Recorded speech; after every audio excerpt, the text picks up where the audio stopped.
Have you ever had a moment or an encounter, perhaps it was a spiritual one, that completely changed the future of your life? Maybe you can think about, the birth of a child or a commitment to another human, perhaps a conversation that just changed everything in the future. The last epiphany that I want to talk about today is a moment that changed Jesus' trajectory. It's Jesus' first miracle, right? Jesus ends up at this wedding. And these people planned this wedding and they ran out of wine. I don't know if you've ever been to a party where the alcohol runs out, but this is not time of celebration.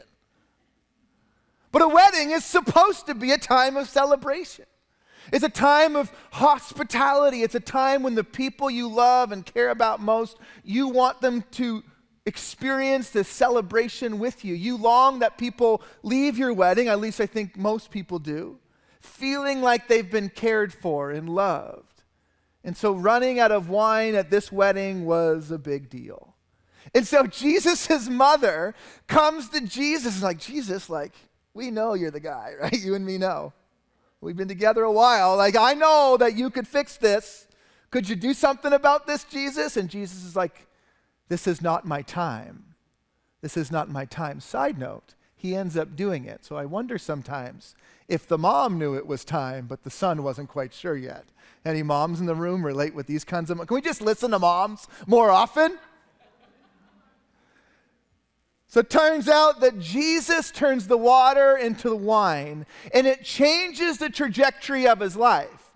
Because now people start talking that this guy is performing miracles. He's doing the miraculous. When Jesus turns this water into wine, he sets the clock. He sets the clock on what will eventually lead to his murder, his death. And as we know the story, eventually his resurrection too. But in the human sense, he sets the clock on his life. What I want to talk about today are these two Greek words. One is this word kairos or kairos, and the other is chronos. And there are ways to understanding time. Chronos time is like a calendar or a clock, right? These people, they planned their wedding on a date and a time for people to be there. A kairos refers to a moment of time. And often in Christian history, a kairos moment is like a divine intervention. It's a moment when God does something, when the Spirit moves in a way that transcends time. At this wedding, when Jesus performs a miracle, it's a kairos moment that fits into a chronos situation. Can you follow the difference? And I think in life, there's these epiphanies, these kairos moments exist all the time. I believe that God is active in the world all the time. And part of what it means to be a follower of Jesus is to learn to pay attention to these kairos moments amidst our chronos world. When Jesus turns the water into wine, it's this announcement, it's this epiphany that there are these divine moments that exist, that God, through Jesus, is working miracles. This Kairos moment is a complete reordering of Jesus' life. His Chronos would actually never be the same because of this Kairos moment. No longer could Jesus lay low, but his time had come for people to begin to know who he was, who he really was. See, when we choose Jesus as our light, as our center, and receive these affirmations, right? We receive this invitation from God to participate. There will be Kairos moments often that change our Chronos intentions. It doesn't only change the order of our lives, but it also begins to change us too. It's actually participating in the Kairos that is extremely self-transformational as well. I actually think what Jesus does to the water in this day is the exact thing that Jesus wants to do to us too. In the same way, Jesus turns this basic thing, this common thing, water, into this celebratory juice called wine, is the same thing Jesus wants to do in our lives. But it happens in the midst of Chronos time, but it's by participating in the Kairos moments. Have you ever had one of these encounters? I wonder how many of these encounters exist in our life.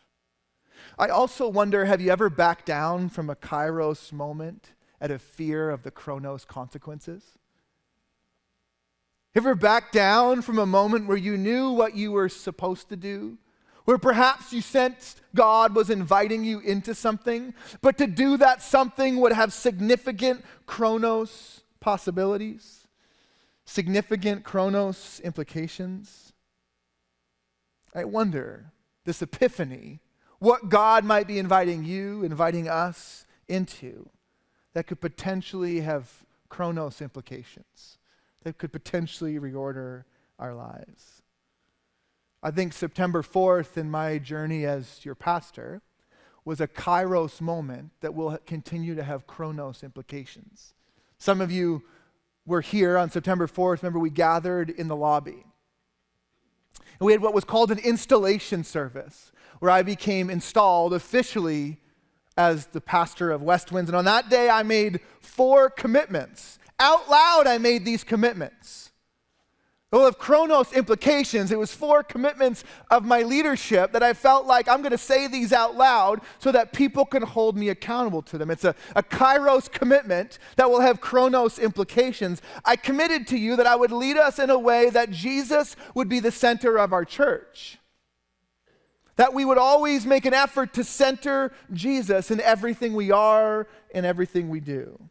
I committed, the second commitment was that we'd have practice-based belonging, that people would not belong because they believed the right things or thought the right things or dressed the right way or behaved the right way, that we belong through practicing the way of Jesus. Not doctrine, beliefs, not a certain social status or how much money you have in the account, but practice. I committed on that day that we would make an effort to be good news to those who receive the least amount of good news, that this would be the trajectory for us as a church. And I committed on that day that we'd be a place for lovers, that we would love each other in the way of Jesus, that we would learn what it is to love each other, and that this community would know we are Christians by the way that we love each other. Now, these commitments could just be airtime, right? I could just get up and say these things.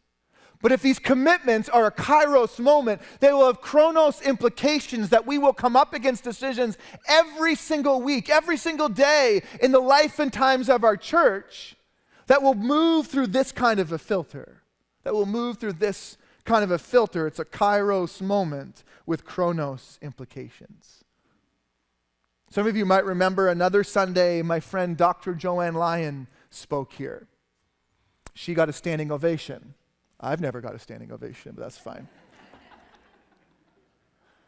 That day, she shared a scripture from Hebrews where she talked about that the scripture shares that sometimes we are entertaining angels, that when people have need and there's these Kairos moments where we're invited to meet those needs, that actually we are entertaining angels. Interesting, that morning as I pulled into the parking lot, there was a rundown car in the parking lot that had been there for a couple days.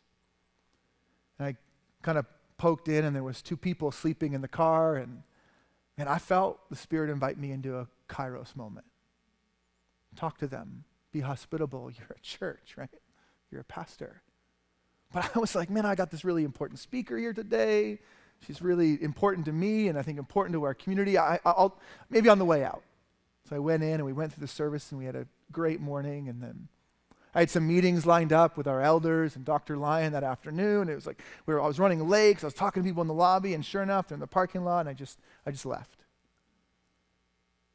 And I walked away from this Kairos moment because I had more important things to do. After all, I am the pastor of the church.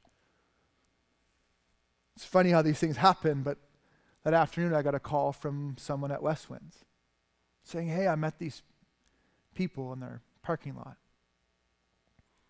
What should I do? Their car is broken down and they're trying to get it figured out, and they're trying to get it out, and they're saying, I think I should go like buy them some food. It's a great idea. It's interesting sometimes that we miss these Kairos moments, and the way that God continues to shape us when we miss these Kairos moments and continues to invite us deeper, that in this moment, the pastor learned something from the community, from someone in our community who entered the Kairos moment that I refused for hours that day because my Chronos responsibilities were just too large to stop for these people who were stranded in our parking lot. I think as Westerners, we worship Chronos time.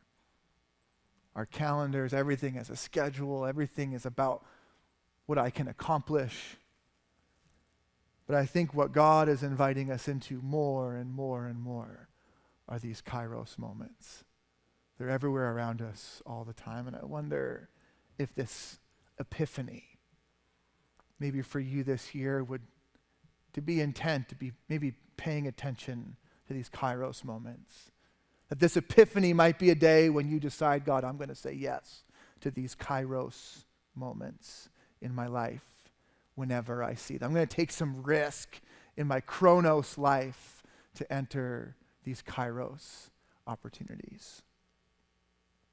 Why do we organize the service this way this year? Is because my hope is that this year you would take one of these three stories with you on the journey of this year. I think this would be a lot to try and take it all with you at once. But maybe for some of us, the story we need to carry with us is the change of the trajectory of our life. That this epiphany you would take with you throughout this year and work towards, in the way of Jesus, changing the trajectory of your life. Maybe that's your epiphany at this year's Epiphany. Or perhaps some of us in the room, the story we'll take with us is Jesus in the desert. Maybe there's some of us that have a desert we've been avoiding for a really, really long time, and this is the year we will no longer avoid that desert. This is the year where I'm not going to allow that desert to be a threat on the calling of my life. I'm going to walk that desert in the way of Jesus and pursue healing and health in the future. Or perhaps the story you'll take with you is the story of the first miracle. And consider that this is the year that you're going to live into Kairos moments again and again and again, and not be enslaved by the Chronos reality of our world. So here's what I'm going to do. A year from today, I'm going to speak the same message. It's going to be Epiphany again. Did you know that? A year from today, I'm going to preach this exact same message. We're going to look at all three of these stories again in 1 year's time. And what I want to encourage you to do is take one of these with you on a 365-day journey. And a year from today, when I speak this message, we will ask each other, we will consider, how has God changed me and transformed me because of the epiphany that I took with me on this year's journey? Does that sound like a plan?